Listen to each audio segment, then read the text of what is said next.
Good morning, friends. Thank you so much for joining me this morning. For those who are Canadians, happy long weekend. I appreciate you joining me on a long weekend Monday for us. Let us begin now by placing our awareness in the area of the heart, as we always do, taking slow, deep, gentle breaths and experiencing those breaths flowing in and out of our hearts, breathing a little slower, a little gentler than we normally would. And maintain that awareness in the area of the heart. That'll make you stay present because that's what we want. We don't want our minds wandering off as we place our awareness in the area of the heart, taking slow, deep breaths, signaling to our autonomic nervous system that at this present moment, all is well. And then you will inspire chemical reactions to take place that will be commensurate with peace, calm, and love.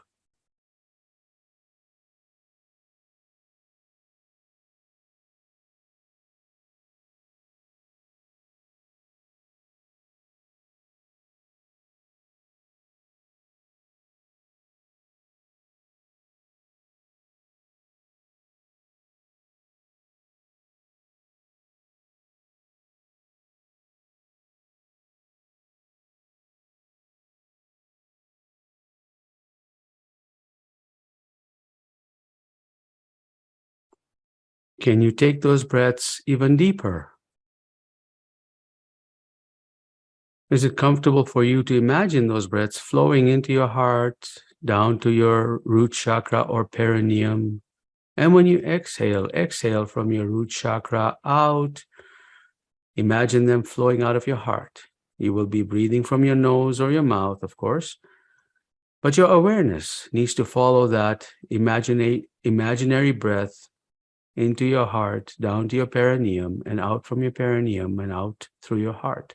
Very slowly, very gently, perhaps 5 seconds of breath in, 5 seconds of breath out. Make your breaths symmetrical. Make sure they're the same time that you take to breathe in, that you take to breathe out.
If you had your eyes closed, you can open them now. I want to share with you today's topic. Today's topic is dissolving unwanted thoughts permanently. I can see that this is a very important topic to most of us. and all the people that I come across. This is hugely important. But let's make it about me now, because this was something that I experienced just not too long ago. So we all go through life with unwanted thoughts, and we have an event that's happening and we pine over it. We replay it back in our minds. And in some cases, that we replay it such that we change the scenario such that we win the argument, or we prevail, or that person apologizes in our head.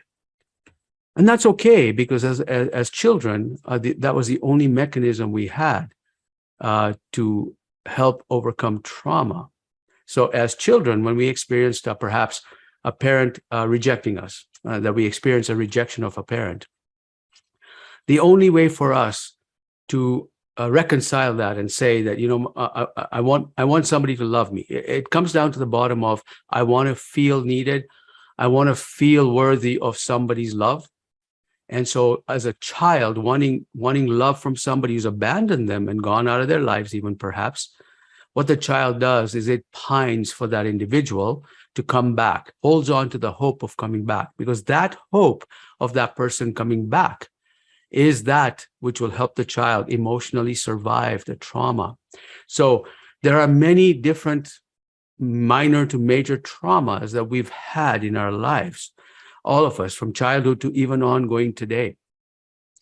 And so when we do that, our body is able to create a process through which we replay that scenario in our mind and hold that attachment to that scenario.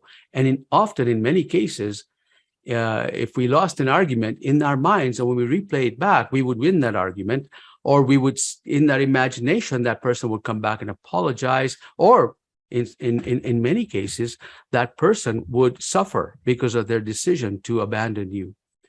Those are all survival mechanisms by the human body, and it served you at the time. It may not serve you now, because what's happening is anytime you have a trauma as an adult, that process of holding on to that to recover from that is still well within all of us. So the way we overcome that, and the way I overcame that, was to interrupt our thought patterns. You see, what happens is our neural pathways are formed in our brains to automatically navigate through trauma. It's based on whatever we've built over time in the way to navigate. So every time we want to navigate through trauma, we go to our very simple way to do that is to replay that scenario in our mind, keeping on replaying that. I call those unwanted thoughts because that is not useful to move you forward. As a matter of fact, it holds you back. So those are unwanted thoughts. The first step is to recognize that that's unwanted. Even though it may feel good to play out the scenario in your head where you win the argument, or where the situation's different, or you imagine yourself saying, if I would have done this, then this would have been the outcome. And most of the time, in my case, it was, well, if I had done this differently, maybe that person would have accepted me more, or that maybe that person would think that I'm worthy of their company. So when something like that happens, when you start replaying that, you're playing old patterns. So I recognized this right away. As soon as I began to think about a different scenario that could unfold, I stopped myself, because I consciously stopped myself and saying, okay, I'm interrupting this pattern. Because the neural pathways are not only formed in your brain, but they're formed in your heart, they're formed in your stomach, and many different organs in your body have these neural pathways that all respond automatically in lock sync with each other. So what we have to do is we have to interrupt these things consciously and say, no, I do not want to do that.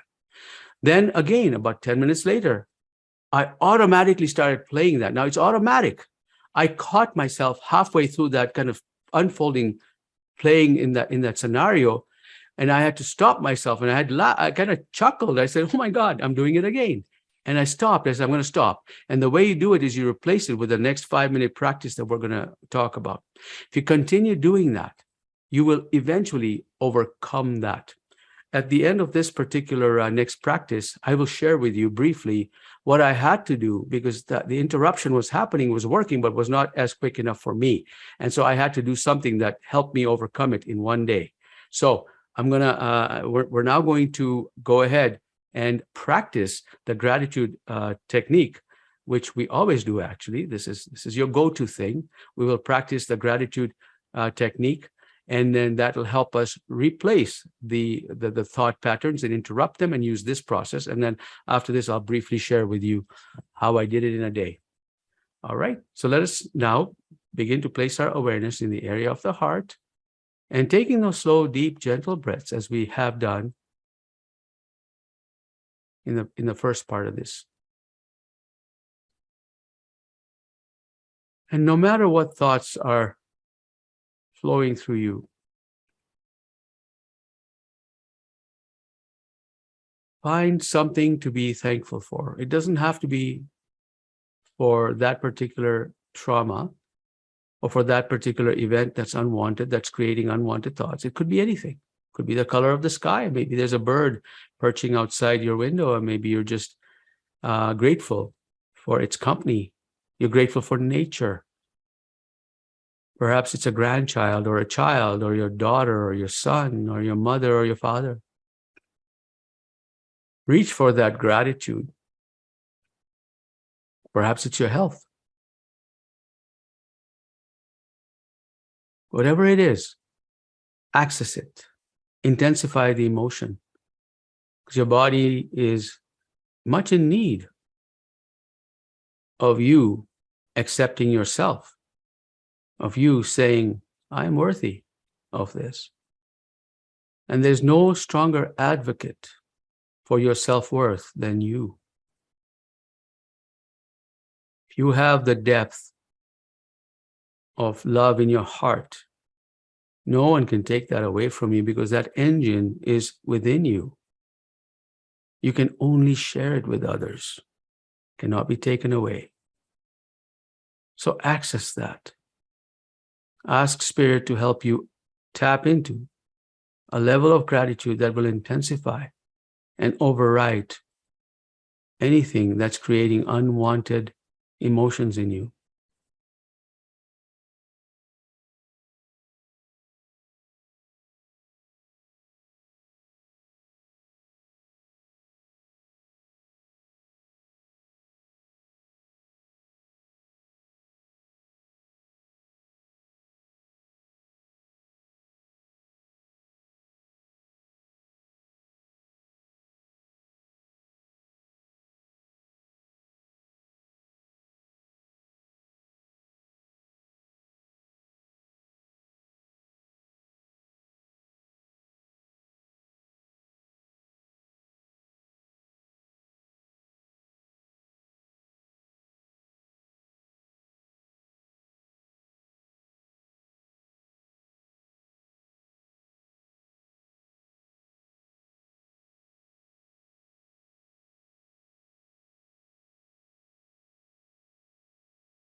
If it's comfortable, draw your breaths. Imagine it flowing into your heart, down to your perineum, down your legs, and right into the center of the earth.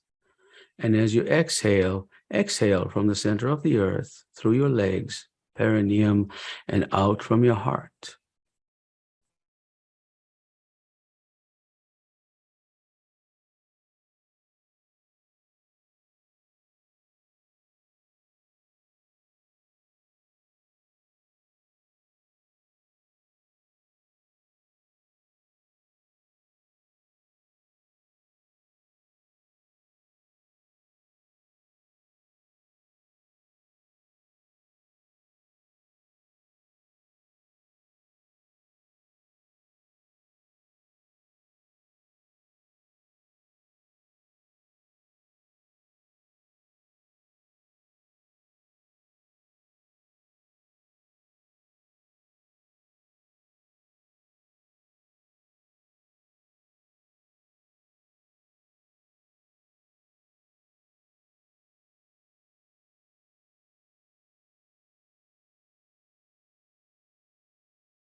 Now open your eyes if you had them closed.